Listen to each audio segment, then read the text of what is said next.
Commander Jake Morrison stood on the bridge of the ECS Valiant and stared at the holographic display with worried eyes. The distress signal had come through the quantum relay network just minutes ago. It was a desperate plea from the Xelian colony on Proxima 7. The message was broken and corrupted by interference, but the words that came through were clear enough. "Help us, Raiders, overwhelming force, please." Jake ran a hand through his dark hair and felt his stomach tighten. The Xelians were one of humanity's first alien allies after Earth joined the Galactic Coalition 15 years ago. They were a peaceful species who could barely defend themselves against a determined attacker. Their colony worlds were rich in rare minerals which made them prime targets for pirates and slavers.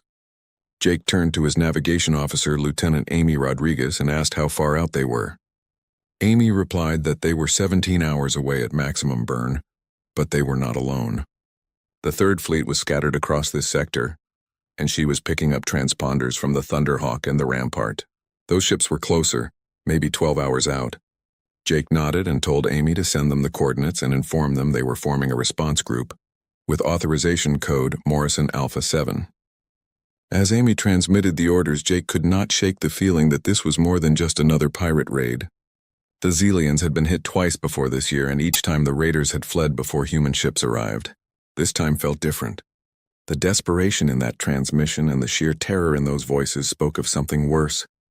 Ensign Kyle Harper from Communications interrupted and said they were getting a priority channel from Fleet Command. Jake told him to put it through. Admiral Patricia Hayes appeared on the main screen and her expression was grave. She said she had reviewed the Xelian distress call, and intelligence suggested this was not a random attack. They believed the Kravix Dominion was behind it. Jake felt his blood run cold.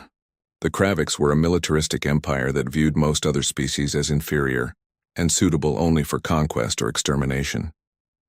Humanity had clashed with them twice before, and both times had ended in bloody stalemates. The Kravix respected strength, and humanity had proven they would not be pushed around, but that respect was razor thin. Jake asked what the orders were. Patricia paused and told him to proceed to Proxima 7 and assess the situation. If the Kravix were there, he should not engage unless fired upon because they were trying to avoid a full-scale war. But she added that if the Kravix had harmed those colonists, he should make them regret it. Jake acknowledged the order and the screen went dark.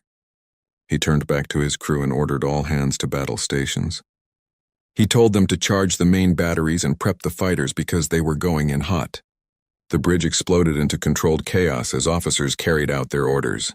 Jake watched the countdown timer on his display. 17 hours until they reached Proxima 7. 17 hours to prepare for what might be the spark that ignited another war. But if the Kravix thought humanity would stand by while innocents were slaughtered, they were about to learn a hard lesson. Humans came from a death world, a planet that had forged them in fire and blood. They did not start fights, but they finished them. The Valiant cut through space at maximum velocity, and every member of the crew worked with focused determination. Jake walked through the corridors and checked on his people. The Marines were checking their weapons and armor. The engineers were running diagnostics on the reactors. The pilots were in the hangar bay going over their fighters one last time. Everyone knew what was at stake. The hours crawled by like days. Jake tried to rest, but sleep would not come. His mind kept replaying the distress call over and over. Those terrified voices begging for help. He had heard similar calls before during his years in the fleet, but they never got easier. Finally, the navigation officer announced they were approaching the edge of the Proxima 7 system. Jake returned to the bridge and took his seat in the command chair. The view screen showed the vast emptiness of space ahead, but sensors were already detecting energy signatures, multiple ships in orbit around the planet. Amy worked her console and her face went pale as the sensor data came in. She reported 3 Kravix warships orbiting the planet, with their distinctive angular hulls painted in blood red and black. Smaller raider craft swarmed around them like angry hornets. Jake asked about life signs on the surface. Amy's voice shook as she answered. She was detecting thousands, but many were faint. The Kravix were herding the Xelians and loading them onto transport ships. Slavers. The Kravix were taking slaves. Jake's jaw clenched so hard his teeth ached. On Earth, slavery had been abolished centuries ago, but out here in the galaxy, some species still practiced it. Humanity had made their stance clear from day one. Slavers were to be treated as hostiles with no exceptions. Kyle reported that the Thunderhawk and Rampart had just arrived in system, and were forming up on their flanks. 3 human destroyers against 3 Kravix heavy cruisers. On paper, the Kravix had the advantage. Their ships were larger, better armored, and more heavily armed. But humanity had learned long ago that battles were not won on paper. Jake ordered Kyle to hail the Kravix. The view screen flickered and a Kravix commander appeared. He was massive, easily 8 feet tall with scaled gray skin and 4 eyes that glowed an eerie yellow. His mouth full of needle-sharp teeth twisted into what might have been a smile. The Kravix growled that the human vessel had no authority here. This world had been claimed by the Dominion. He told them to leave now or be destroyed. Jake stood slowly and his eyes never left the alien's face. He said this world was under Galactic Coalition protection, and they were engaged in illegal slaving operations. He demanded they release the Zelian colonists immediately and withdraw, or they would use force. The Kravix commander laughed, and it was a horrible rasping sound. He mocked them, saying 3 small ships against the might of the Dominion. He called Deathworlders foolish and weak. He said they had heard stories of their homeworld and their fragile bodies and primitive weapons. He claimed they survived their world by luck and nothing more. Jake gave one last warning and told them to release the colonists. The Kravix commander sneered and said, "Make me human." The transmission cut out. Jake turned to his weapons officer, Lieutenant Greg Sanders, and gave the order to target their weapons systems and fire when ready. The Valiant's railguns roared to life as magnetic coils accelerated depleted uranium slugs to a fraction of the speed of light.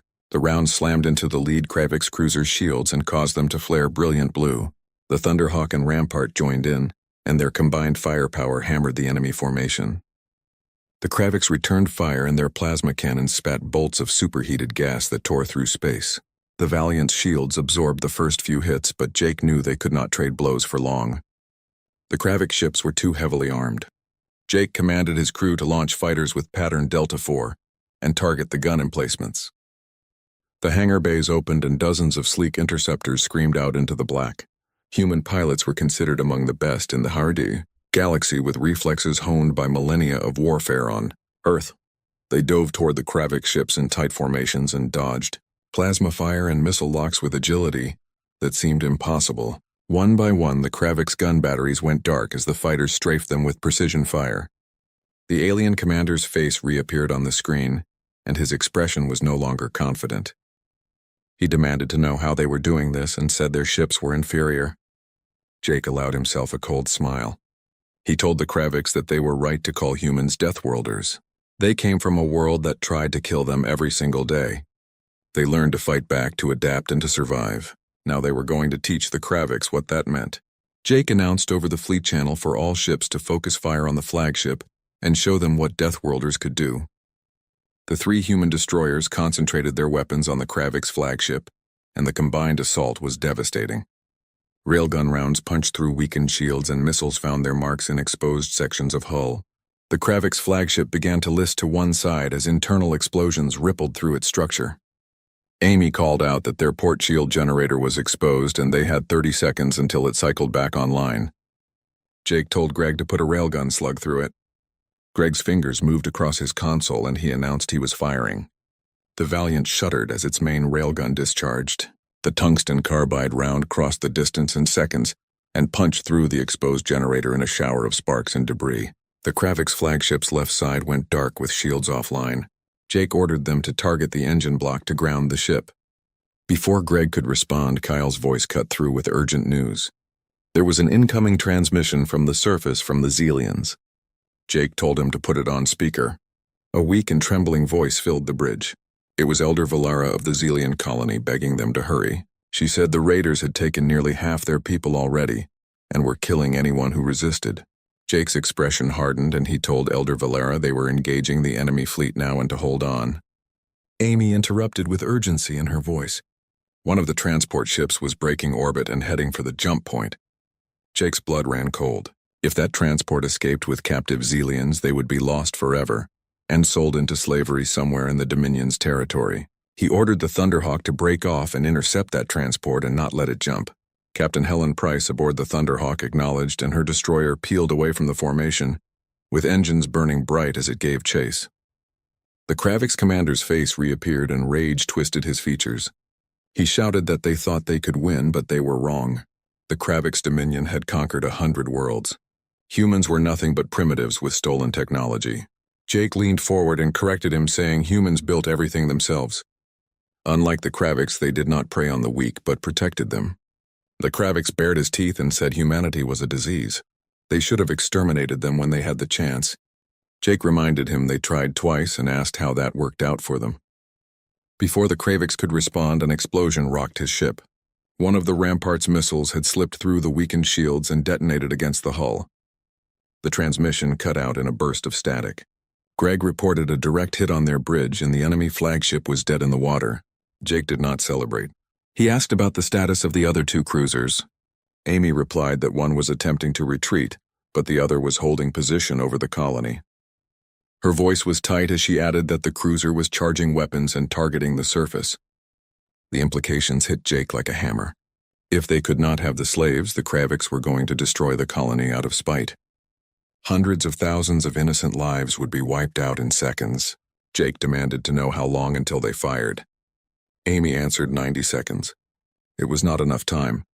The Valiant could not reach them in time to stop it. Jake's mind raced through options and discarded each one as too slow or too risky. Then an idea formed that was dangerous and desperate. He told Amy to plot an emergency jump, a micro-jump right on top of the Kravik ship. Amy's eyes went wide. She warned that a jump that close to a gravity well was insanely dangerous and could tear the ship apart. Jake asked if she could do it. Amy's hands moved across her console running calculations. She said maybe with a 70% chance they would make it intact. Jake made his decision. He ordered her to do it and told all hands to brace for emergency jump.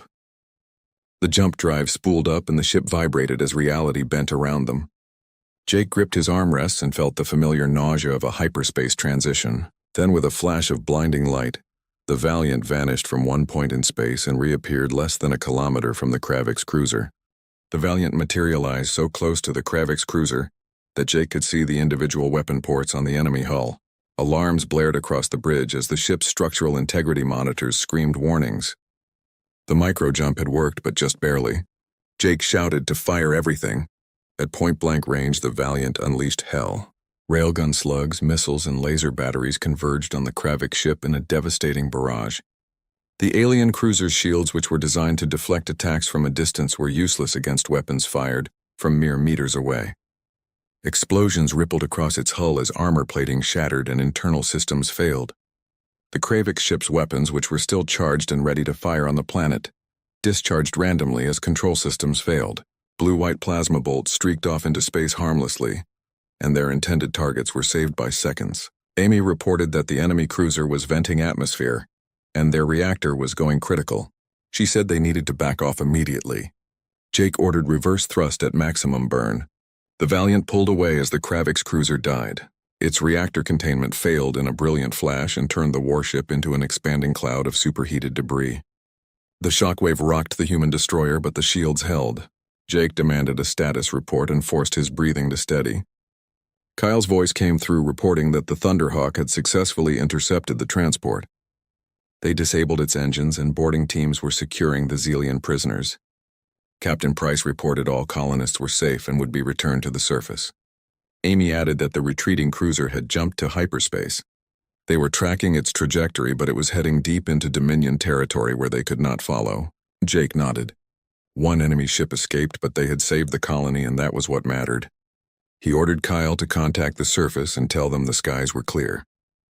He wanted rescue teams down there immediately. Over the next several hours, human Marines and medical personnel shuttled down to Proxima 7. The colony had been devastated.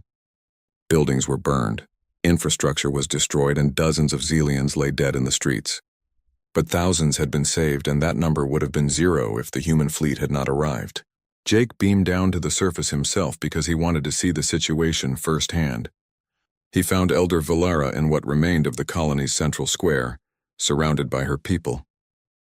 The elderly Zelian looked up as Jake approached, and her large, expressive eyes were filled with tears. She said his name with a breaking voice and told him they came. Jake replied gently that of course they did because the Zelians were their allies, and humans did not abandon their friends. Valara reached out with a trembling hand and touched Jake's arm. She said the Kraviks told them no one would help and the galaxy had forgotten them, but humans proved them wrong. She said humans from their terrible, dangerous world came to save them. Jake looked around at the destroyed colony, at the Zelians being treated by human medics, and at the Marines standing guard to ensure no more raiders returned. He agreed their world was dangerous and it made them strong, but it also taught them to value life and to protect those who could not protect themselves. That was what made them human. As the sun set over Proxima 7 and cast long shadows across the battered colony, Jake received a transmission from Fleet Command. Admiral Hayes appeared on his communicator, and her expression was serious. She told him he did well, but they had just received word from Galactic Intelligence. The Kravix Dominion was furious and calling his actions an act of war. Jake felt a chill run down his spine. He asked what their orders were. Patricia's face hardened. She said the Dominion was mobilizing a fleet, and it was a big one. They were calling it a punitive expedition, and they meant to make an example of humanity to show the galaxy what happened when someone defied them. Jake asked how long they had. Patricia said 2 weeks, maybe 3. She needed Jake and his task force to return to Earth immediately. They were recalling every ship and activating all reserves.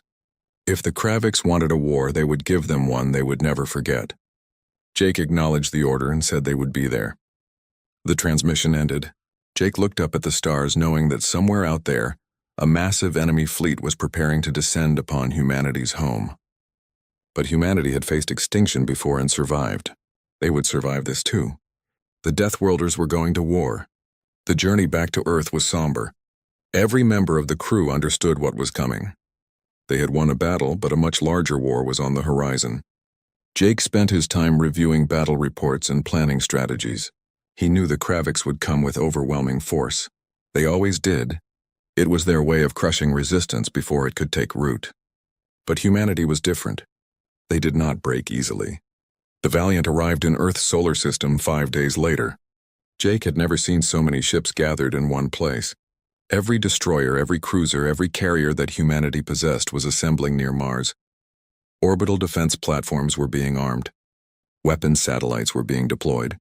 The entire system was being turned into a fortress. Jake received orders to report to Fleet Command in person. He took a shuttle down to Earth and felt a strange mixture of emotions as he descended through the atmosphere. This was his home, the cradle of humanity. The blue planet that had forged them in fire. If the Kravix wanted to take it, they would have to go through every human alive. The command center was buried deep beneath the surface in reinforced bunkers that could withstand orbital bombardment. Jake walked through corridors filled with officers and analysts all working frantically to prepare for the coming battle. He was led to a large war room where Admiral Hayes and a dozen other senior commanders were gathered around a holographic display of the solar system. Admiral Patricia Hayes stood at the head of the table with her hands clasped behind her back. She began the briefing by confirming that intelligence had verified the Kravix had assembled a force of over 200 warships. They were calling it the Retribution Fleet, and their stated goal was to eradicate the human threat once and for all. A murmur ran through the assembled officers. 200 ships was more than the Kravix had ever fielded in a single operation. It was a show of overwhelming force designed to break humanity's will before the first shot was even fired. Captain Helen Price asked what their numbers were. Patricia's expression did not change as she answered that they had 94 combat-capable vessels, including every destroyer, cruiser, and carrier they possessed. They were outnumbered more than 2 to 1. The silence that followed was heavy. Even the most optimistic officer could not deny the math. This was not a battle but an execution waiting to happen. However, Patricia continued with a slight smile touching her lips. They were not fighting a conventional battle. The Kravix expected them to meet in open space for ship-to-ship combat. Humanity was going to give them something different.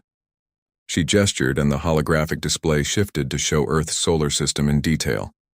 She explained they were going to lure the Kravix here to their home system. Every orbital defense platform would be armed and ready.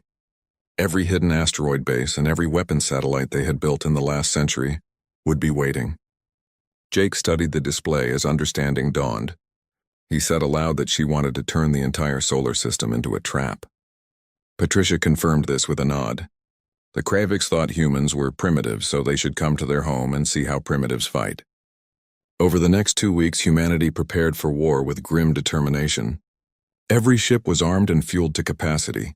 Every soldier drilled relentlessly until movements became instinct. Civilians were evacuated from orbital stations and moved to underground shelters deep within Earth. The mood across the planet was tense, but determined. Humanity had faced ice ages, plagues, and global wars. They would face this too. Jake spent the time with his crew aboard the Valiant conducting simulations and reviewing tactics endlessly. They practiced hit-and-run attacks, coordinated strikes, and emergency maneuvers until every officer could execute them in their sleep. The drills were exhausting but necessary. When the battle came, there would be no time for hesitation. On the 13th day, the sensors detected the Kravix fleet at the edge of the solar system. 200 warships, just as intelligence had predicted, advancing in a massive formation that blotted out the stars. The sight was terrifying even on the tactical displays. This was the might of the Kravix Dominion unleashed. Admiral Hayes's voice came over the fleet-wide channel, and it was calm and steady. She told all ships that today the Kravix Dominion came to destroy them. The enemy believed humans were weak and would break. They were wrong. Humanity had endured every hardship their world could throw at them. They had survived when survival seemed impossible. Today they would show the Kravix why Earth was called a death world. Today they would show them the price of threatening their home. For Earth, for humanity, and for every soul that called this planet home. The response echoed across every ship, every station, and every bunker on the planet below. For Earth. The words carried the weight of an entire species refusing to go quietly into extinction. The Kravix fleet advanced with confidence born from superior numbers. They passed the orbit of Neptune and then Uranus without incident. As they reached Saturn's rings, the first trap sprung. Hidden weapons platforms disguised as mining equipment activated all at once. Railguns and missile batteries opened fire and caught the Kravix vanguard by surprise. Explosions blossomed across the enemy formation. A dozen ships went dark as their hulls were torn apart by the unexpected assault. The Kravix fleet hesitated for a moment, then pressed forward, returning fire at the platforms. But for every platform destroyed, two more revealed themselves, emerging from the rings and asteroid fields like predators from ambush. Patricia gave the order, and the human fleet, which had been hiding behind Jupiter's massive bulk, burst into action. 94 ships against nearly 200, but they were not fighting fair. They attacked in waves, striking the Kravix flanks and rear. They focused their fire on individual targets before disengaging. The Kravix tried to maintain formation, but the constant harassment and the hidden defenses were taking a terrible toll. Jake commanded the Valiant with precision and led his squadron in a daring run against a Kravix battleship. His railguns tore through its shields and his fighters swarmed its gun emplacements. The massive alien ship tried to swat them away like insects, but human pilots were too fast, too skilled, and too determined. They had trained their entire lives for this. The battle raged for hours and turned the space between Saturn and Jupiter into a graveyard of shattered ships. The Kravix pushed forward inch by bloody inch and paid a terrible price for every kilometer. By the time they reached Mars' orbit, they had lost nearly 60 ships. The human fleet had lost 23, but they were still fighting, still biting and clawing at the enemy like cornered animals. As Earth came into view, blue and beautiful against the black of space, the Kravix commander sent a transmission. His face, scarred and bloodied, filled the screens of every human ship. He shouted that this was enough. They would destroy the human world and wipe them from existence. Admiral Hayes responded, and her voice was cold as ice. She told him he was welcome to try, but he should know something. Humans were born of a world that never stopped trying to kill them. They had faced extinction and laughed in its face. If the Kravix wanted to eradicate humanity, they should get in line. They would fail just like everything else that tried to kill humans. The Kravix roared in fury and ordered a full assault. His remaining ship surged forward, abandoning all caution. They wanted to end this and crush the Death Worlders once and for all. But humanity had one more surprise waiting. As the Kravix fleet crossed into near-Earth orbit, the moon lit up like a second sun. Hundreds of hidden launch sites built into the lunar surface over decades fired simultaneously. Thousands of missiles streaked toward the enemy fleet in such numbers that they blocked out the stars. The sight was both beautiful and terrible. The Kravix tried to shoot down the incoming missiles, but there were simply too many. Point defense systems overheated and failed. Shields buckled under the sheer volume of impacts. The missiles slammed into their ships in a cascade of fire and fury that seemed to go on forever. Cruisers broke apart as their hulls were torn open. Destroyers went dark as their reactors failed. The mighty Kravix Retribution fleet, assembled to destroy humanity, was being torn to pieces above the very world they sought to conquer. Jake watched from the bridge of the Valiant as the enemy formation disintegrated. Ships that moments ago had been advancing with confidence were now burning wrecks tumbling through space. Some tried to retreat, but human fighters pursued them relentlessly. There would be no mercy for those who came to exterminate an entire species.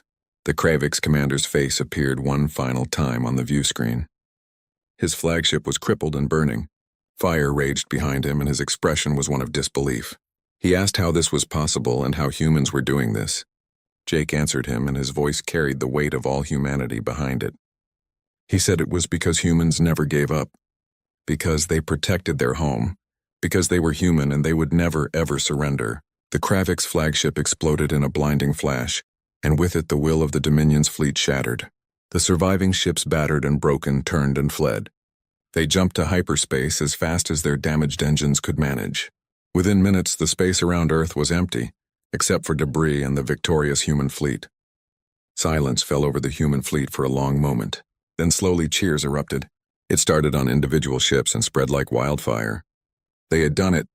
Against impossible odds, outnumbered and outgunned, humanity had defended their home. Jake stood on the bridge of the Valiant looking down at Earth, the blue planet that had forged them in its fires and made them strong enough to face any threat. Tears streamed down his face, and he was not ashamed. His crew was celebrating around him, but he felt only relief. They had survived. Humanity would live to see another day. In the weeks that followed, the galaxy reeled from the news. The Kravix Dominion, humiliated and weakened by their catastrophic defeat, sent an ambassador to Earth. The ambassador delivered a formal apology and a treaty of non-aggression. The message was clear. Humanity was no longer prey. They were predators, and the Kravix wanted no part of them. Other species took note of what had happened. Requests for alliances flooded into Earth's diplomatic channels. Everyone wanted to be friends with the Deathworlders, the species that had stood against overwhelming force and won. Some came seeking protection. Others came offering trade and technology. A few came simply to understand how a species from such a dangerous world had become so formidable. The Galactic Coalition convened an emergency session. Representatives from hundreds of species gathered to discuss what the Battle of Earth meant for the balance of power in the galaxy. Some species feared humanity's military might. Others respected it. But all agreed that humans had earned their place among the stars through blood and courage. Jake Morrison was promoted to captain and given command of a new ship. It was a state-of-the-art battlecruiser named the ECS Defiance. On his first day aboard, he stood on the bridge and looked out at the stars. The ship was larger and more powerful than the Valiant, with weapon systems that represented the cutting edge of human technology. His crew was handpicked from the best officers in the fleet. But Jake knew that ships and weapons were not what made humanity strong. It was their spirit, their refusal to give up even when facing certain death. That was what made them Deathworlders. The reconstruction of Proxima 7 became a joint effort between humans and Xelians. Human engineers and construction teams worked alongside the colonists to rebuild what had been destroyed. The Xelians had lost much, but they had gained something invaluable.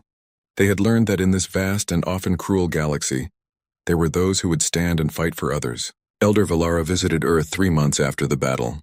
She stood in the General Assembly building in New York and addressed the gathered representatives.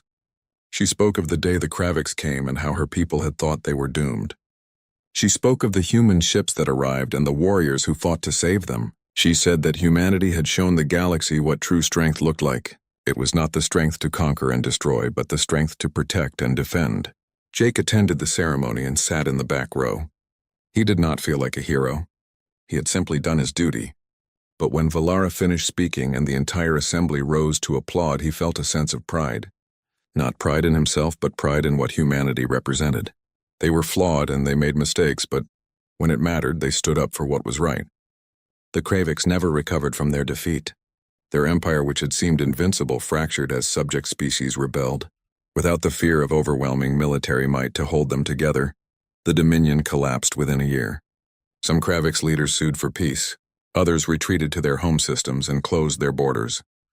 A few tried to rebuild their fleets but found no one willing to follow them into another war with humanity. Jake's new assignment took him to the frontier where new colonies were being established and new species were being contacted. The Defiance became a symbol of human resolve. Wherever it went, people knew that Earth stood ready to defend the innocent and punish the wicked. Years passed and the galaxy changed. Humanity's influence grew not through conquest but through alliance and cooperation. They shared their technology and defended their friends. They explored new worlds and made new discoveries. But they never forgot where they came from or what made them who they were. Jake eventually retired from active duty, but his legacy lived on. The officers he trained became admirals and captains. The tactics he developed became standard doctrine. The example he set inspired a generation of warriors who understood that strength without compassion was tyranny. On his last day in uniform, Jake stood on Earth and looked up at the stars. Somewhere out there, new threats would emerge. There would be other battles and other enemies who underestimated the species from the death world. But humanity would face them all as they always had, with courage, determination, and an unbreakable will to survive. Because they were Deathworlders, and that meant something now. Commander Jake Morrison rubbed his tired eyes and stared at the screen again. He had been working for 12 hours straight in the Deep Space Communications Center on Luna Base Prime. The moon's surface stretched endlessly outside his window, gray and empty under the distant stars. Another quiet night, he muttered to himself. For 3 years he had been listening to the void, hoping to hear something other than static and cosmic noise. Earth had sent signals into space for decades, but nothing ever answered back. The item coffee maker beeped softly in the corner. Jake stood up and walked over to fill his cup. As he poured the hot liquid, a strange sound came from his equipment. It was different from the usual background hum. Jake rushed back to his station and put on his headphones. The sound was definitely not natural. It had patterns, like someone was trying to say something. His heart started beating faster. After all these years of silence, this could be it. "Lisa, get down here now," he called into his communicator. Dr. Lisa Parker was the best language expert they had. If anyone could figure out what this signal meant, it would be her. Lisa arrived 15 minutes later, still wearing her pajamas under her lab coat. Her hair was messy from sleep, but her eyes were wide awake when she heard the recording. "Play it again," she said, sitting down at the analysis computer. The signal repeated every 47 seconds. It lasted for 12 seconds each time, then silence. Then it started over. "It's definitely artificial," Lisa said after listening for 10 minutes. "Someone made this signal, but the language is completely unknown." Jake felt excited and scared at the same time. "Can you translate it?" "I need more time." "But Jake, this signal is coming from very far away, at least 40 light years from Earth. Whoever sent this has technology we can only dream about." Lisa worked through the night while Jake called Admiral Kate Sullivan, the head of Earth's Defense Force. The Admiral was not happy about being woken up at 3 in the morning, but when Jake explained what they had found, she became very interested. "Keep working on it," Admiral Sullivan ordered, "and keep this quiet until we know more." For the next 2 days, Lisa barely slept. She used every computer program and language database Earth had. Slowly, very slowly, she began to understand pieces of the message.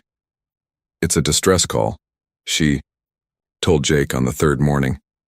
Her voice was hoarse from exhaustion. "Someone is asking for help." "What kind of help?" Lisa showed him her translation notes. The word they use most often translates to something like extinction or ending. Someone is trying to wipe them out. Jake felt cold. "Who's trying to kill them?" "They call them the hegemony. It seems to be some kind of large government or empire that controls many star systems." Lisa continued working. Each day she understood more of the message. And each day the translation became more frightening. "Jake, you need to hear this," Lisa said on the 5th day. She had dark circles under her eyes, but her voice was clear. "I've translated most of the message now." She pressed play on her computer. A mechanical voice read out the translation. "This is the last vessel of the Zilani people. We broadcast this message to all who might hear. The hegemony has destroyed our worlds. Our people are dying. We are the final survivors of a race that once numbered in the billions. We ask for help from any who might listen, though we know none will come. The hegemony controls 60% of known space. No one dares to fight them. No one except, perhaps, the mad ones from Sol. The feral Deathworlders who were quarantined long ago. If any of the Sol dwellers can hear this, please know that we die with honor. We die fighting. Jake stared at Lisa. Sol dwellers, that's us. They're talking about humans. Yes, but Jake, listen to how they describe us. Mad ones. Feral death worlders. Quarantined. They know about us, but they're afraid of us. Why would they be afraid of humans? We've never even left our own solar system except for a few small colonies. Lisa shook her head. I don't know, but there's more. She played another section.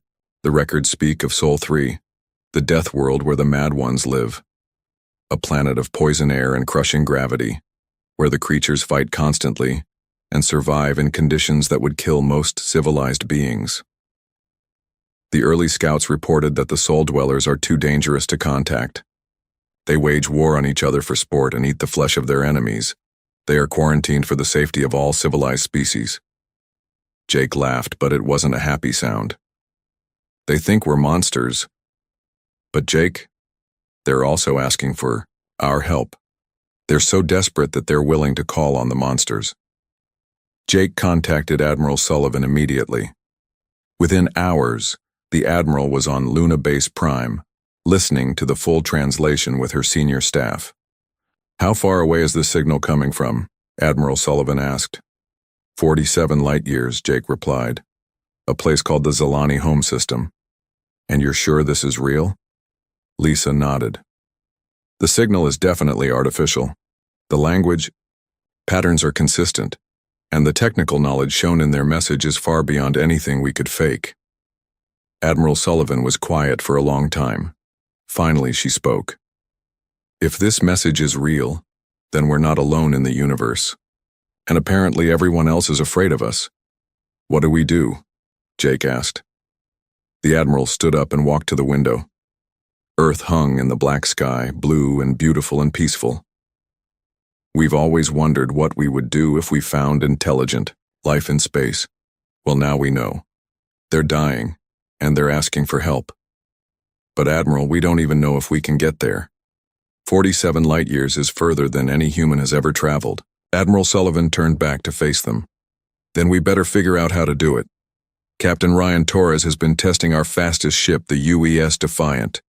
It was designed for long-range exploration. If anyone can make that journey, it's him. Jake felt a chill run down his spine. Are we really going to try to rescue them? Commander Morrison, for centuries, humans have wondered if we were alone in the universe. Now we know we're not. And we know that someone out there needs our help.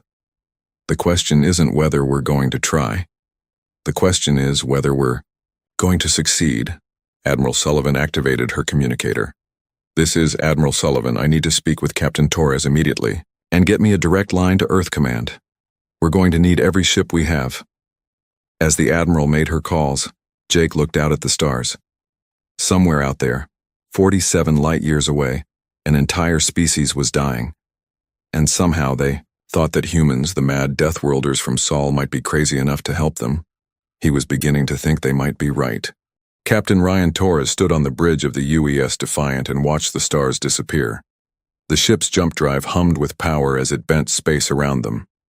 In a few seconds, they would travel further from Earth than any human had ever gone before. Jump complete, reported Lieutenant Commander Amy Collins from her position at the tactical station. We are now 47 light years from Earth. Ryan looked at the main screen. Strange stars filled the view, none of them familiar. After traveling for 6 months to reach this point, they had finally arrived in Zalani space. Any sign of the distress signal? Ryan asked. Dr. Ben Harris, the ship's doctor and science officer, checked his instruments. I'm picking up the signal. It's much stronger now. The source is about 2 million kilometers away. Take us there, Ryan ordered. As the Defiant moved through space, Ryan thought about the journey that had brought them here. Earth had never built a ship like this before. The Defiant was twice as large as their normal exploration vessels and carried weapons that had never been tested in real combat. Captain, I'm detecting multiple ships ahead, Amy reported. Her voice was tense. Some of them are firing weapons. Put it on screen. The main display showed a terrible sight. 3 large, dark ships were attacking a group of smaller vessels. The smaller ships were clearly losing. Several were already destroyed, floating in pieces among the stars. The smaller ships matched the design described in the Zalani message, Dr. Harris said. Those must be the refugees. And the bigger ships? Ryan asked. Unknown design, but they're definitely hostile. As they watched, one of the large ships fired a bright beam that cut a refugee vessel in half. Ryan felt anger rise in his chest. These were the ships destroying the Zalani people. Those must be hegemony forces, Amy said. Should we contact them? No, Ryan said firmly. We contact the refugees first. Open a channel on the same frequency as their distress signal. Dr. Harris worked at his console. Channel open, Captain. This is Captain Ryan Torres of the Earthship Defiant. We received your distress call. We're here to help. For several seconds, there was only static. Then a weak voice answered in broken English. Earthship? Impossible. Soul dwellers do not leave their death world. We're here now, Ryan replied. How many survivors do you have? 12 ships, maybe 3,000 people. We are all that remains. Of the Zalani. Ryan felt sick. 3,000 people out of billions. We're going to get you out of here. No, the alien voice said. You must run. The hegemony ships will destroy you. Your small vessel cannot fight them. Ryan looked at Amy. She was studying the enemy ships on her screen. Captain, the hegemony ships are much larger than us. They have heavy weapons and strong shields. But they're moving very slowly. How slowly? Like they're not expecting a fight. They think they're just hunting refugees. Ryan smiled grimly. Then let's give them a surprise. Amy, prepare all weapons. Target the closest hegemony ship. Sir, are you sure? We don't know how powerful their weapons are. Only one way to find out. Fire when ready. The Defiant's weapons blazed across space and struck the nearest hegemony ship. The enemy vessel's shields flared bright blue, then failed completely. The human weapons punched through the hull and caused explosions deep inside the ship. Direct. Hit, Amy shouted. Their shields are down and they're losing power. The hegemony ship seemed confused. They turned slowly toward the Defiant, but their movements were clumsy and predictable. They fight like they've never faced real opposition, Amy observed. Look how they position themselves. No cover, no tactical movement. Ryan understood. They're used to fighting people who can't fight back. Amy, full attack pattern. Show them what a real fight looks like. The Defiant dove toward the hegemony formation like a hawk attacking mice. Amy fired the weapons in rapid bursts, hitting different targets each time. The human ship moved in ways the enemy couldn't predict, using speed and tactics the hegemony had never seen before. Within 10 minutes, 2 hegemony ships were destroyed, and the third was retreating at full speed. Should we pursue? Amy asked. No, our priority is the refugees. Ryan opened the channel to the Zalani ships again. This is Captain Torres. The hegemony ships are gone. You're safe for now. The alien voice that answered sounded shocked. How? How did you defeat them so easily?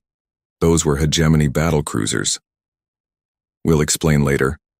Right now, we need to get you somewhere safe. Do you have a secure location you can reach? There is a hidden base in the asteroid field of our old home system, but it is far from here. We'll escort you there. What's your name? I am Kethvar, speaking for the survivors. Captain Torres, may I ask you something? Go ahead. The old records say that soul dwellers are savage and dangerous, that you fight wars for pleasure and eat your enemies.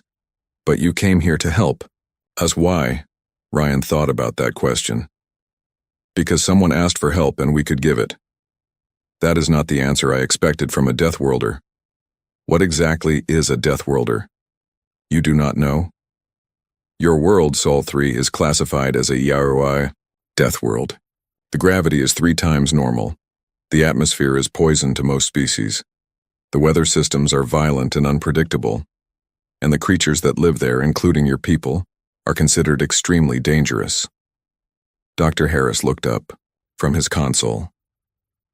Captain, I'm getting some interesting readings from their ships. Their artificial gravity is set to about 1/3 of Earth normal. and their atmosphere is mostly nitrogen and argon. Ryan began to understand. Kethvar, what's the gravity on your homeworld?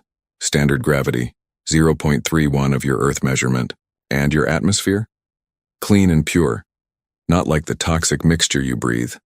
Amy laughed. They think our air is poisonous and our gravity is crushing. Kethvar, Ryan said, what do your people weigh on average? A healthy adult is about 25 kilograms. Dr. Harris did quick calculations. Captain, that's about 55 pounds. I weigh more than 3 of them combined. Ryan was starting to see the bigger picture. Kethvar, how do your people usually fight wars? Fight?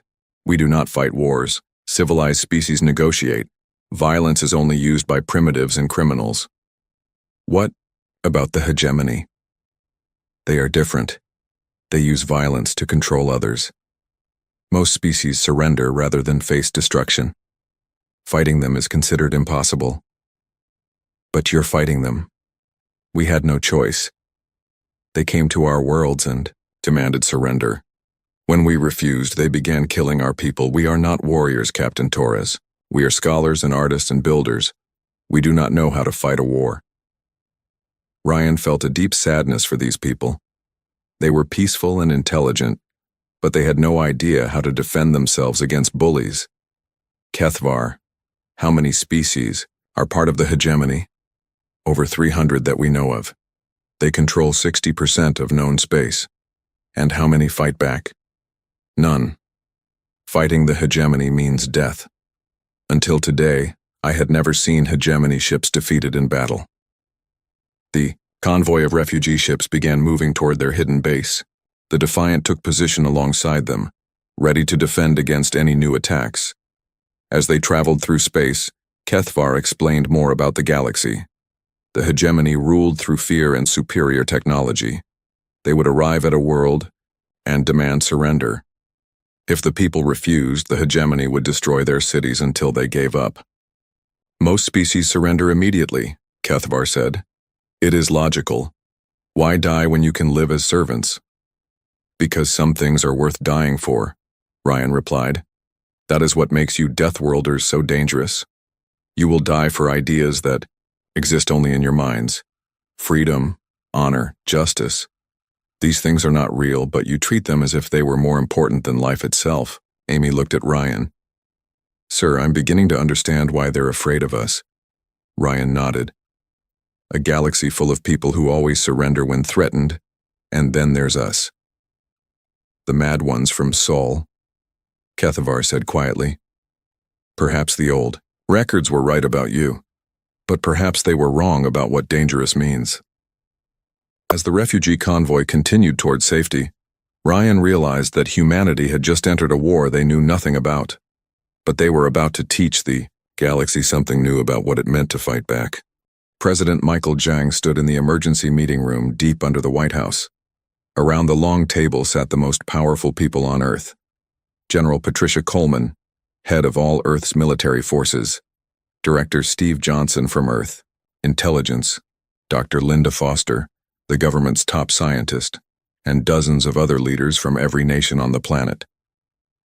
The message from Captain Torres had arrived 3 days ago. The first contact with alien life had happened, and it was not what anyone expected. Let me make sure I understand this correctly, President Zhang said, looking at the report in his hands. We are considered dangerous monsters by the rest of the galaxy. They quarantined our entire solar system because they were afraid of us. And now they want our help because some empire is destroying peaceful species. General Coleman nodded. That's right, Mr. President. According to the Zilani refugees, the hegemony controls over 300 species across 60% of known space. They rule through fear and violence. And nobody fights back? Nobody except us, apparently. Captain, Torres destroyed 2 hegemony warships in less than 10 minutes. The aliens had never seen anything like our fighting tactics. Director Johnson leaned forward. Mr. President, our intelligence analysis suggests this is both a threat and an opportunity. The hegemony knows about Earth now. If they see us as a danger, they might try to destroy us before we can become stronger. How long before they could reach Earth? The President asked. We don't know. But if they have ships that can travel 47 light-years quickly, they could be here sooner than we think. Dr. Foster opened her tablet and showed charts to the group. I've been studying the data from Captain Torres. The physical differences between humans and other species are remarkable. We're 3 to 5 times heavier than most aliens. We can survive in gravity that would crush them. Our atmosphere would poison them, but we can breathe almost anything. What does that mean for us? It means evolution made us into what they call death worlders. Earth is a harsh planet compared to most worlds in the galaxy. High gravity, dangerous, weather, poisonous air, and violent wildlife. Only the strongest creatures could survive here. General Coleman stood up and walked to the wall display.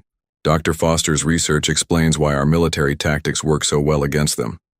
They've never faced opponents who fight like us. How do they fight?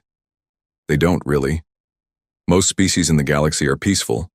When threatened, they surrender or run away. The hegemony just shows up and demands surrender. Usually everyone gives up without a fight. President Jiang felt a chill. And when we don't surrender? Then they learn what real fighting looks like. The president was quiet for several minutes. Finally, he spoke. What are our options? Director Johnson answered first. We could try to hide, keep quiet and hope the hegemony doesn't notice us, but they already know we exist. We could try to negotiate, Dr. Foster suggested. Maybe we can reach some kind of agreement. General Coleman shook her head. From what Captain Torres reported, the hegemony doesn't negotiate. They demand surrender or they destroy everything. What's the third option? President Jiang asked. We fight, General Coleman said simply. We use our advantages as death worlders to protect ourselves and help other species. Can we win? Maybe. We have advantages they don't expect, but we'll need to move fast. President Jiang stood up and walked to the window. Even though they were underground, he could imagine the blue sky and white clouds above. Earth looked peaceful from space, but it had produced the most dangerous species in the galaxy. General Coleman, what would you need to prepare Earth for war? Everything, sir. We need to build more ships, train more soldiers, and develop new weapons. We also need to work with our allies. Our allies? The species that the hegemony is oppressing. Captain Torres says there are dozens of them. If we can convince them to fight alongside us, we'll have a much better chance. Director Johnson added, we also need intelligence. We need to know how many ships the hegemony has, where their bases are, and what their weaknesses might be. Dr. Foster raised her hand. Mr. President, I'd like to start something called the Death Worlder Project. We need to understand exactly what makes humans different from other species. If we can figure out our advantages, we can use them better. President Jiang returned to his seat. How long do we have? We don't know, General Coleman admitted. But I recommend we act as if they could attack us at any time. The president looked around the table at all the worried faces. These were the smartest and most experienced people on Earth, and they were all scared. But he could also see something else in their eyes. Determination. I want recommendations from all of you within 24 hours. General Coleman, begin immediate mobilization of all Earth forces. Director Johnson, find out everything you can about the hegemony. Dr. Foster, start your Death Worlder project immediately. As the meeting broke up, President Jiang stayed behind with General Coleman. Patricia, can we really do this? Can we fight an empire that controls half the galaxy? General. Coleman smiled grimly. Mr. President, humans have been fighting impossible battles for thousands of years. We fought each other when we should have been working together. We survived ice ages and plagues and wars. We've never backed down from a fight, even when the odds were against us. This is different. This is bigger than any fight we've ever faced. Yes, sir. But for the first time in human history, we're not fighting other humans. We're fighting for humanity itself, and for other species who can't fight for themselves. Over the next few weeks, Earth transformed completely. Old enemies became allies overnight. The American, Chinese, Russian, and European fleets merged into one unified force. African nations provided rare minerals for shipbuilding. South American Countries opened their factories to produce weapons and equipment. Dr. Foster's research revealed incredible things about human biology. Humans could survive injuries that would kill most aliens. They could function with pain levels that would paralyze other species. They could adapt to environments that other creatures found impossible. "We're not just physically stronger, Doctor," Foster explained to the president. "We're mentally different too. Other species avoid conflict. Humans see conflict as a challenge to overcome." General Coleman was building the largest military force Earth had ever seen. Ships from every nation joined the new Terran Defense Fleet. Soldiers who had been enemies weeks before now trained together. "The key is surprise," General Coleman told her staff. "The hegemony thinks they know how to fight. They use big ships and heavy weapons to scare people into surrendering. But they've never fought anyone who hits back." Director Johnson's intelligence reports painted a clear picture of the enemy. The hegemony had thousands of ships, but they were spread across hundreds of star systems. Most of their forces were used for controlling populations, not for fighting wars. "They're like bullies," Director Johnson reported. "Strong when facing someone weaker, but they've never dealt with real opposition." Captain Torres sent regular updates from his rescue mission with the Zalani refugees. He had encountered 3 more hegemony patrols and defeated all of them easily. Word was spreading through the galaxy that something new was happening. "Species that have been enslaved for decades are starting to ask questions," Torres reported. "They want to know who these Sol dwellers are and how they're defeating hegemony forces." President Zhang realized that Earth was at a turning point. For centuries, humans had wondered if they were alone in the universe. Now they knew they weren't alone, but they were unique. They were the only species that fought back. In his address to the world, President Zhang spoke simply. "We didn't ask to be the galaxy's protectors, but we're the only ones who can do the job. The hegemony rules through fear and violence. Today we show them what real strength looks like." Dr. Foster's final report was both frightening and encouraging. Humans are the apex predators of the galaxy. Every other intelligent species evolved from prey animals or peaceful herbivores. We evolved from hunters. We're the only species that sees a bigger, stronger enemy and thinks, "How can I beat them?" instead of "How can I run away?" As Earth's fleets prepared to launch, President Zhang looked at the stars and wondered what they were starting. Humanity was about to announce itself to the galaxy in the only way it knew how. Through action, not words. Through courage, not surrender. The sleeping giant was waking up, and the galaxy would never be the same. Admiral Kate Sullivan stood on the bridge of the UES Liberation and watched 12 different star systems appear on her tactical display. Each system had a red marker indicating hegemony control. In 30 seconds, those markers would start turning blue as human forces attacked. "All fleet commanders report ready," her communications officer announced. Kate took a deep breath. In her 40 years of military service, she had never commanded an operation this large. 60 Earth ships were about to attack 12 different systems at the same time. It was the largest military action in human history. "Begin Operation Death World," she ordered.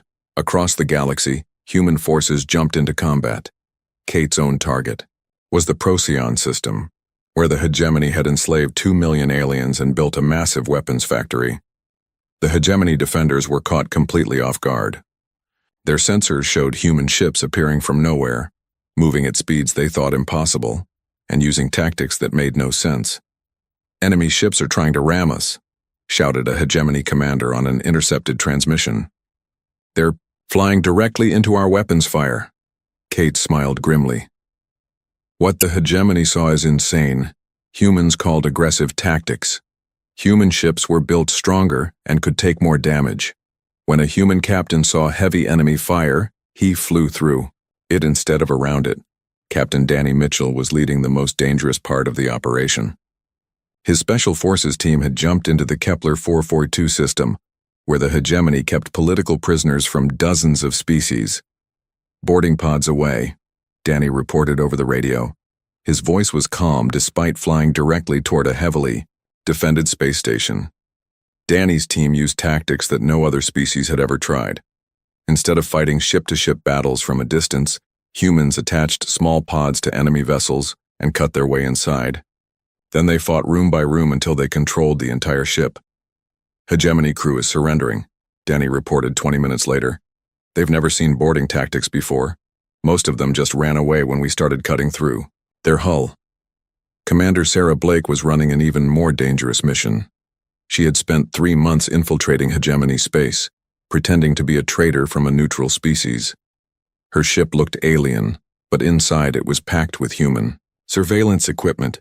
Sarah to command, she whispered from her hiding spot on a Hegemony command ship. I'm inside their main operations center, you need to hear this. She transmitted a recording of Hegemony leaders talking. The translation revealed their complete confusion about human tactics. How do we fight an enemy that doesn't follow any logical rules? One Hegemony admiral was saying.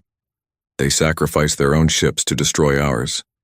They attack when they should retreat. They fight when they should surrender. Perhaps we should negotiate, suggested another voice. With Deathworlders, impossible? They don't understand reason, they only understand violence. Then we give them violence. Send the entire Fifth Fleet to Sol. Destroy their homeworld before they can grow stronger. Sarah's blood ran cold. The Rim Hegemony was planning to attack Earth with their largest fleet. She immediately sent a warning message, then began sabotaging the command ship's computer systems. Meanwhile, in the Tau Ceti system, human and alien forces were fighting together for the first time. The local species, called the Mikani, had been enslaved for 30 years. When human ships arrived and began attacking Hegemony forces, the Mikani couldn't believe what they were seeing. This is impossible, said Tethko, a Mikani who had been secretly organizing resistance. No one fights the Hegemony directly. We do, replied Major Frank Rodriguez, leading a team of human soldiers. And now you're going to learn how. The humans taught the Mikani basic combat tactics, how to use cover, how to coordinate attacks, how to keep fighting even when injured or scared. Your people are insane, Tethko told Frank during a break in the fighting. You just charged directly at a Hegemony fortification while they were shooting at you. That's how you win, Frank explained. You do what they don't expect. They expect people to run away or surrender. They don't expect people to attack. But many of your soldiers were hurt. Yes, but we kept fighting anyway. That's what scares them. They can hurt us, but they can't stop us. The battles raged for 6 days across 12 systems. Human forces were outnumbered everywhere, but they won every major engagement. The secret was that Hegemony forces had never faced real opposition before. Zeftai was a Hegemony commander who had been successful for 20 years. He had conquered dozens of worlds simply by showing up and demanding surrender. But now he was learning what real war felt like. They don't fight like any civilized species, he reported to his superiors. When we damage their ships, they use the damaged ships as weapons. When we wound their soldiers, they keep fighting. When we surround them, they attack in all directions. Are they trying to win or just trying to die gloriously? His superior asked. I don't know anymore. But I know this. Every time we fight them, we lose ships and people. Every time they fight us, they get stronger. The turning point came at the Battle of Wolf 359. Admiral Sullivan had brought her entire fleet to face the largest Hegemony force ever assembled, 300 enemy ships against 60 human vessels. They think numbers will win, Sullivan told her captains. Let's show them what Deathworlders can do. The human fleet charged directly into the center of the Hegemony formation. Instead of fighting a careful defensive battle, they split the enemy force in half and attacked both parts simultaneously. Admiral, we're taking heavy damage, reported Captain Jones from the UES Defiance. Can you still fight? Yes, ma'am, my ship is half destroyed, but all weapons are still working. Then keep firing. The battle lasted 8 hours. When it was over, the Hegemony had lost 200 ships and retreated with the rest. The humans had lost 12 ships, but none had surrendered. News of the victory spread quickly through the galaxy. Species that had been enslaved for decades began to whisper about the Deathworlders from Sol. Some began to fight back against their Hegemony masters. Captain Mitchell's rescue operations had freed over 50,000 prisoners from Hegemony camps. These liberated aliens told stories about human soldiers who never gave up, who kept fighting no matter how badly they were hurt. They fought through injuries that would kill most of us, said Velran, a rescued prisoner. One human soldier had a broken arm and was bleeding from multiple wounds, but he still carried me to safety. Commander Blake's intelligence reports revealed that the hegemony leadership was in chaos. They had never faced an enemy that fought back effectively. Their entire military doctrine was based on intimidation, not actual combat.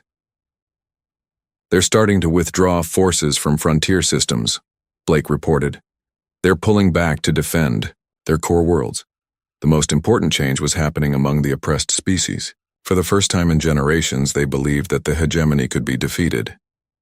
The Zilani refugees have become symbols of hope, reported Captain Torres. Species that haven't fought back in decades are asking them how to contact the humans. Dr.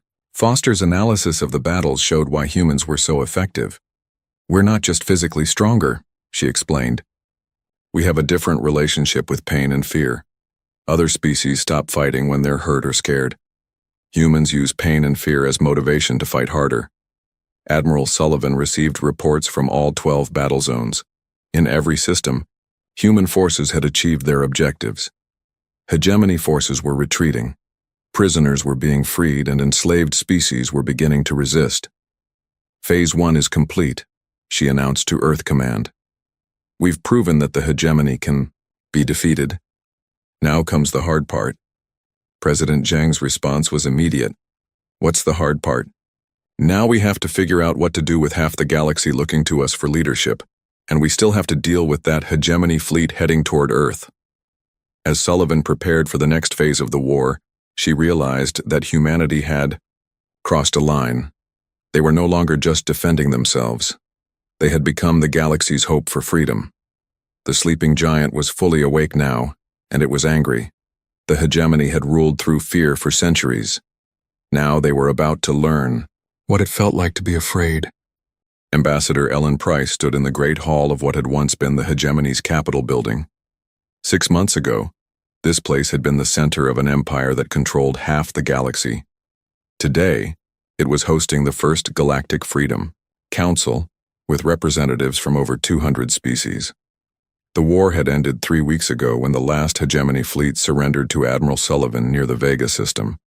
What started as a rescue mission for the Zilani had become the liberation of an entire galaxy. The human delegation recognizes the representative from Altair Prime, Ellen announced from the speaker's platform. She was still getting used to her new job as Earth's first galactic diplomat. Zenthara, a tall alien with blue skin and 4 arms, stood up to speak. We wish to formally thank the humans for freeing our world from hegemony control. We request membership in the Free Species Alliance. Request. Approved, Ellen replied. It was the 47th such request this week. Fleet Admiral Jake Morrison, who had been promoted from his old job monitoring space signals, entered the hall with an urgent message. Ambassador Price, we need to speak privately, Ellen called for a break and followed Jake to a smaller meeting room. With them was Tom Bradley, Earth's new Director of Colonial Affairs, and Kethvar, who now served as the main liaison between humans and the former hegemony species. What's the problem? Ellen asked. Good news and bad news, Jake replied. The good news is that we've received formal surrender documents from the last 3 hegemony holdout systems. The war is officially over.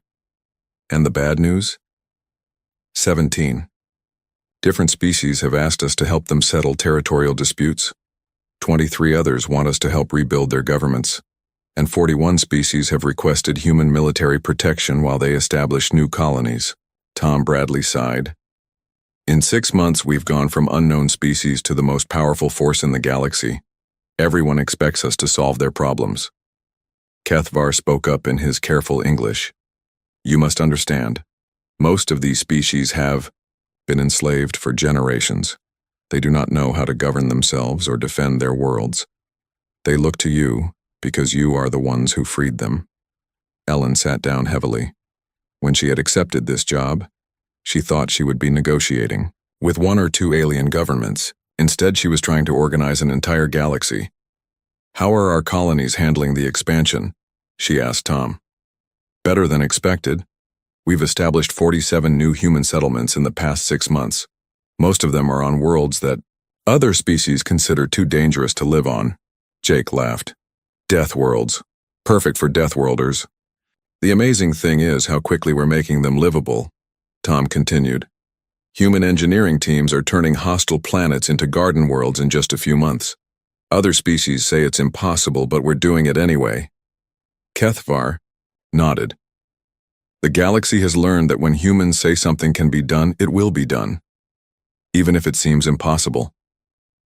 Ellen looked at reports from across human space. Earth's population was spreading faster than anyone had imagined. Humans were settling on high-gravity worlds, planets with toxic atmospheres, and systems with dangerous radiation levels, places where no other species could survive. What about the former hegemony leadership? Ellen asked. Most of them have requested asylum, Jake replied. They're terrified that their former subjects will seek revenge. We've agreed to protect them in exchange for complete cooperation with war crimes investigations. Are we actually going to protect them? Yes. It's what humans do. We protect people, even our former enemies. This decision had caused controversy both on Earth and among the liberated species. Many aliens couldn't understand why humans would protect the very leaders who had oppressed them for centuries. Because, President Zhang had explained in his galactic address, justice is different from revenge. We fight to protect the innocent, not to punish the guilty. Ellen returned to the Great Hall where the Galactic Freedom Council was still meeting. The afternoon session was dedicated to establishing trade agreements between species that had never been allowed to communicate with each other under hegemony rule. The Centauri delegation offers to share their agricultural technology in exchange for human mining equipment, announced the speaker. Accepted, replied the representative from the Tau Ceti colonies. These negotiations would have been impossible under the hegemony. The old empire had kept different species isolated from each other, trading only with hegemony officials. Now, for the first time in centuries, the galaxy was becoming a true community. Dr. Linda Foster had arrived from Earth to present her latest research on human and alien biology. Her findings had amazed scientists across the galaxy.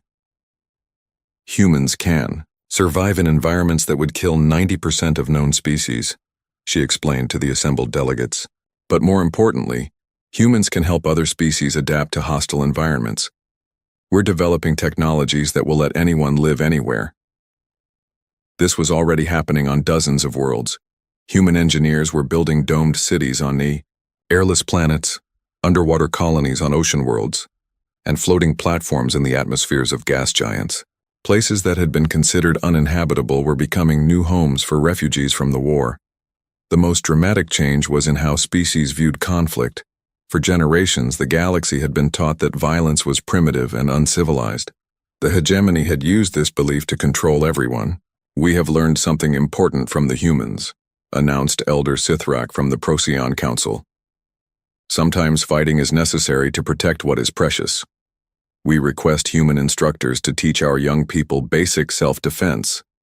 This request was repeated by dozens of other species. For the first time, peaceful aliens were learning that they could fight back against bullies and oppressors. Ellen was most proud of the protection treaties. 41 species had signed agreements with Earth for mutual defense. It wasn't an empire like the hegemony. It was a voluntary alliance based on cooperation and shared values. Any species can leave the alliance at any time, Ellen explained to a group of reporters. We're not conquerors. We're partners. The biggest challenge was managing humanity's rapid expansion. In just 6 months, human settlements had spread across 200 star systems. Each colony was independent but remained connected to Earth through trade and communication. We're not building an empire, Tom Bradley told the Colonial Council.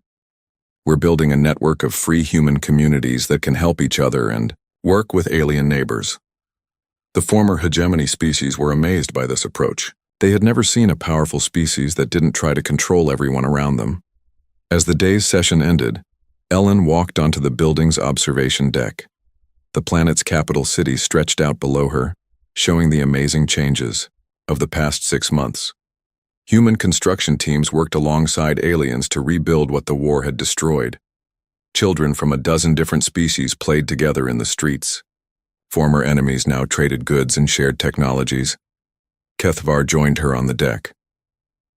"My people's prophecies spoke of a time when the stars would be free," he said quietly.